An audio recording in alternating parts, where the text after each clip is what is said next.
Negative kwao ni hawakuua mechi kulingana na mazingira ambayo walikuwa nayo. Wameshinda goli 2-0, lakini ingeweza kuwa zaidi ya zile 2 ambazo wamefunga. Inawezekana zingekuwa 3, 4, 5. Kwa hiyo ni mechi nzuri kwa Berkane na ni mechi mbaya kwa Simba, lakini ni siku ambayo Simba alikuwa na bahati nzuri. Kama sio bahati, yani Simba angekuwa na bahati nzuri ile siku, inawezekana zingekuwa zaidi ya zile. Kwa hiyo ni siku ambayo Simba alikuwa na bahati. Ni bahati tu ndio ambayo ilipelekea Simba ruhusu goli 2.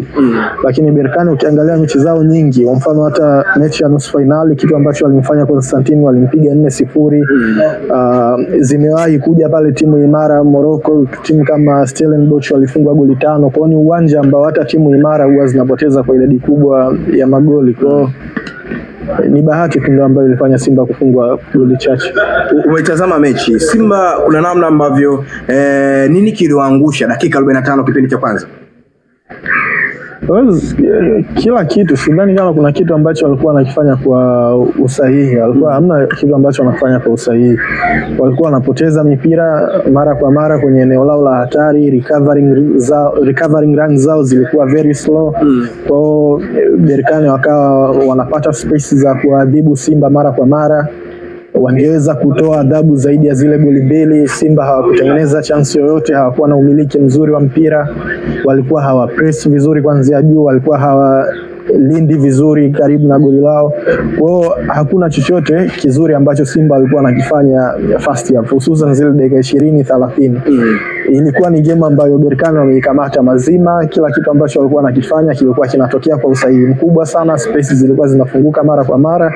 Ilikuwa ni issue ya kwamba nafasi ngapi ambazo Berkane wanataka kuzitumia. Bahati nzuri kwa Simba ni kwamba ndio hicho ninachokisema, kwamba Berkane hawakuamka na ufanisi ambao tumezoea nao, lakini ingekuwa ni siku nyingine yoyote ndani ya dakika 45 za kwanza isingeshangaza kuona Berkane ana zaidi ya goli 4. Yani kuna namna ambavyo Nasiri, mchezo ule ulivyokuwa unaendelea, ama mchezo umetamatika, kelele nyingi zilikuwa kwa Musa Pinpin Kamara. Umemtazama Musa Pinpin Kamara kwenye mchezo ule, kuna baadhi ya makosa kweli aliyafanya, binafsi watu kumshushia lawama? Mfano goli la pili, nafikiri uchaguzi wake wa pasi ulikuwa sahihi. Mimi nilikuwa naamini alitakiwa kupiga mpira juu, apige mpira mrefu. Tunaona magolikipa bora wanajua solution kwenye matukio kama yale yanakuaje. Ushajua kwamba wapinzani wanakuja kutupress sisi juu. Kwa hiyo sio muda wote upige hizo pasi za chini. Kuna muda anatakiwa uhamishe mpira juu. Nafikiri na ni kitu ambacho Diarra huwa anakifanya vizuri sana. Diarra kuna long balls huwa anazipiga, alafu zinakuwa ni hatari sana kwa wapinzani. Kwa hata wapinzani wa Yanga huwa wanaogopa muda wote kuwa press Yanga juu. Nafikiri kuna mechi ambayo Yanga walicheza na Simba ya Community Shield. Diarra kuna mpira fulani hivi mrefu, Simba alijaribu kwa press Yanga juu. Diarra kuna mpira mrefu aliupiga, ulienda kwa Faridi, alafu Faridi akaupeleka kwa Maele, likapatikana goli. Kwa hiyo pasi moja tu ya goalkeeper ya juu imeenda kuwafungua wapinzani na goli limepatikana. Kwa hiyo better goalkeeper huwa wanajua mwenendo wa mchezo na nini ambacho anatakiwa kufanya. Sio kila muda unalazimisha pasi za chini. Muda mwingine mpinzani anapokuja kupress wewe na watu wengi, maana yake nyuma anakuwa na watu wachache. Kwa hiyo solution ni kuupiga mpira juu, lakini Kamara akalazimisha mpira wa chini. Na of course Kamara amekuwa na makosa ambayo ni ya mfululizo. Dhidi ya Al-Masir ni makosa yake mawili aliyofanya kule Misri, akapelekea Simba kuruhusu magoli 2 kwenye ligi. Hapa nayo amekuwa na makosa mfululizo. Kwa nafikiri anatakiwa kupunguza hayo. Sio kitu kizuri kwa mchezaji ambao upo kwenye klabu kubwa kufanya makosa ya mara kwa mara. Saa nyingine anaweza akaiweka klabu yako kwenye situation mbaya. Tumemtazama Abdulrazak Hamza kwenye ule mchezo. Kuna namna ambavyo pressure ilimwandama, ama shida ilikuwa ni nini Nasiri? Ama mechi ilikuwa kubwa sana kwa upande wako, kwa namna ambavyo binafsi ulimtazama? Kelele zilikuwa nyingi sana kwamba Abdulrazak Hamza huenda alikawa ni beki ambaye ni tegemezi sana kwa upande wa Simba. Mechi kubwa kama hii, Abdulrazak Hamza penye kwa mategemeo mengi anakosa mategemeo kwa Watanzania, lakini pia kwa mashabiki wa Simba. Kakosa mategemeo vipi? Ile imani kwa mashabiki wa Simba, pengine watu ambacho wanadhania hajafanya iko mapema tu, mechi imemkataa. Nasiri, kuna namna ambavyo Simba kwa mabeki, kuna Abdulrazak Hamza, yupo Chemaloni Fondo, lakini pia yupo Kalabu Chamu. Simba defense yao inaelekea kwenye mchezo wa pili huu, makosa haya na Blaza Kiamza, tutegemee kumuona tena mechi ya marudiano? Hamza sikaumia. Mategemeo yalikuwa makubwa sana kwa upande wake. Afanye nini sasa? Yaani kwamba hawakutaka atoke au alitaka afanye nini? Yaani hapo ndo ambapo mimi sijaelewa mategemeo ya vipi. Mategemeo yalikuwa makubwa sana kwa upande wake na kile kilichotokea. Sasa sasa mimi sijaelewa kafanya nini kwamba maana si aliumia akatoka tena, bahati mbaya aliumia akaja kurekebishwa akarudi tena uwanjani akashindwa. Kwa hiyo mimi sijaona kibaya yani cha kusema Hamza sijui mategemeo kwamba Hamza hapaswi kupewa alama hizo.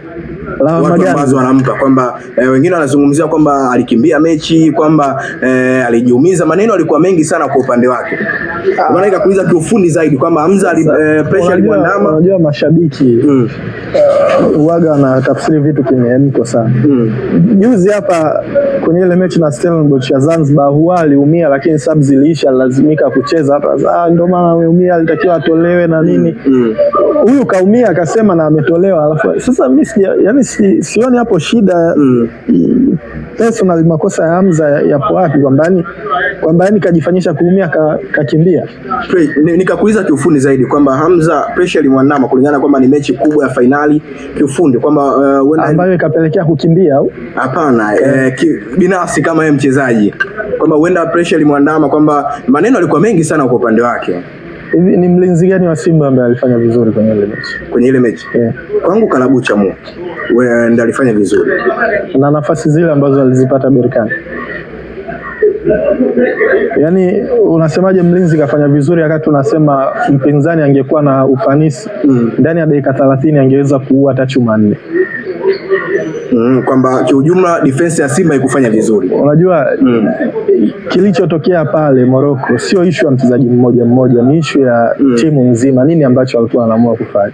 Na kudefend siku hizi ni na defend at the team, na hususan aina ya mchezo unavyokuwa, yani unaangalia pia mwenendo wa mchezo. Berkane walianza na gia juu kwa pressure Simba kuanzia juu. Simba hawakugundua hilo na kujiorganize kama timu na kuamua kwamba wakati Berkane ameanza na gia ya juu, labda sisi wote turudi nyuma kwa ajili hata kupress kuanzia juu hawapress. Kwa labda walikuwa warudi nyuma wajilinde na idadi kubwa ya wachezaji.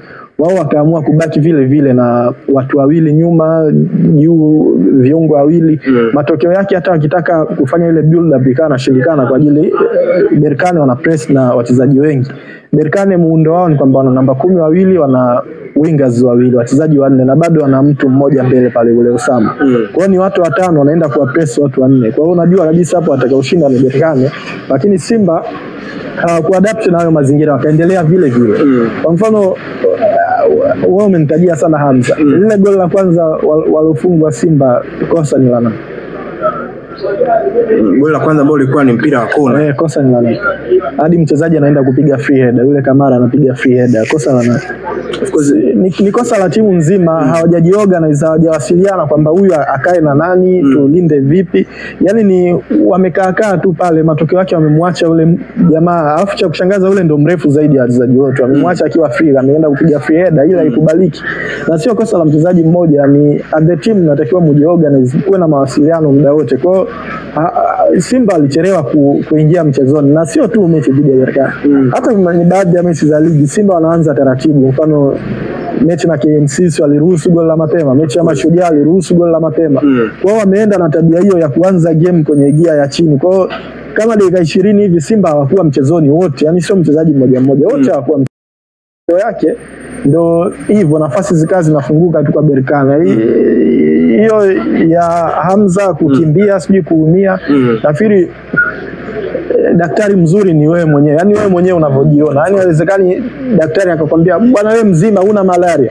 Alafu anamwambia unauma ujisikii vizuri afu akakulazimishia. Kwa hiyo kama yeye mwenyewe alishajiona yupo sawa, hakuna namna ambavyo unaweza ukamlazimisha. Nasri, umewatazama RS Berkane kwa ubora zaidi na tumetazama dakika zote 90. Mechi ya marudiano, Simba nini wafanye kuhakikisha kwamba wanapata ushindi kwenye mchezo huu?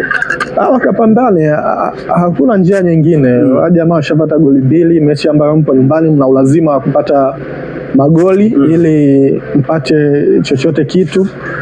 Kwa hiyo lazima Simba waende wakapambane. Kwenda kutafuta magoli kuna njia zake. Sio lazima muda wote uwe unaenda tu, lazima uwe na heshima ya mchezo.